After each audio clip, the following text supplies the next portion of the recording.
গাজীপুরের টঙ্গীতে শিল্প কারখানার বিষাক্ত রাসায়নিক বর্জ্য সরাসরি ফেলা হচ্ছে নদ নদী খালবিলে। পরিশোধন ছাড়াই ফেলা এসব বর্জ্য সরাসরি যেয়ে মিশছে কৃষি জমিতেও। এতে ফসলি জমি নষ্টের পাশাপাশি বিভিন্ন জলজ প্রাণীর আবাস হুমকির মুখে পড়েছে। বিভিন্ন ধরনের স্বাস্থ্য ঝুঁকিতে ভুগছেন স্থানীয় কৃষক ও জনসাধারণ।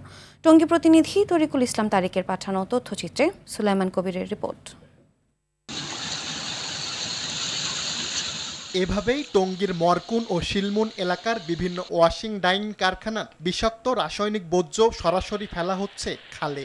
দিনরাত অপরিশোধিত এসব বর্জ্য ফেলায় ভয়াবহ দূষণের কবলে পড়েছে এলাকার নদ নদী খালবিল। বিষাক্ত এসব পানি আশপাশের কৃষি জমিতে প্রবাহিত হওয়ায় ক্ষতির মুখে পড়েছেন কৃষকরা। আবার অনেক জায়গায় সুয়ারেজের লাইন বন্ধ হয়ে রাস্তার ওপর উপচে পড়ছে এসব নোংরা ও বিষাক্ত পানি। এতে এলাকা জুড়ে দেখা দিয়েছে মারাত্মক পরিবেশ বিপর্যয়। এই যে পানি আমাকে বাড়ি ঘরে উঠে গেছে, মানুষ আপ ডাউন করতে পারতেছে না। 15-20টা ফ্যাক্টরির পানি এদিক দিয়ে নামে, আর নামে যখন এই তারা ডাইরেক্ট ইটিপি ছাড়া পানিগুলো ডিরেক্ট ছেড়ে দেয়। আমরা খুব কষ্টে আছি আসলে, এখানে খুব প্রচুর দুর্গন্ধ। রাসায়নিক পদার্থের কারণে একেবারেই কিন্তু নষ্ট হয়ে যাচ্ছে।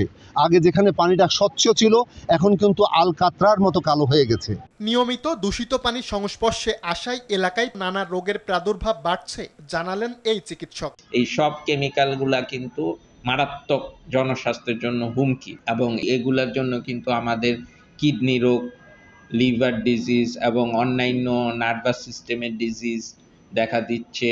বর্জ্য ব্যবস্থাপনা ঠিক রাখতে স্থানীয় কারখানাগুলোকে কঠোর নজরদারির আওতায় আনার কথা জানিয়েছে পরিবেশ অধিদপ্তর। আমাদের মনিটরিং কার্যক্রম জোরদার করেছি এবং সেসব জায়গায় আমরা পরিদর্শন করে আমরা যেসব প্রতিষ্ঠান অবৈধভাবে পরিচালিত হচ্ছে তাদের সেবা সংযোগ বিচ্ছিন্ন করে আমরা তাদের কার্যক্রম বন্ধ করার ব্যবস্থা গ্রহণ করেছি। দ্রুত অবৈধ বর্জ্য নিঃসরণ বন্ধ না হলে টঙ্গীর পরিবেশ আরও ভয়াবহ হওয়ার শঙ্কা বিশেষজ্ঞদের। সুলাইমান কবির, RTV।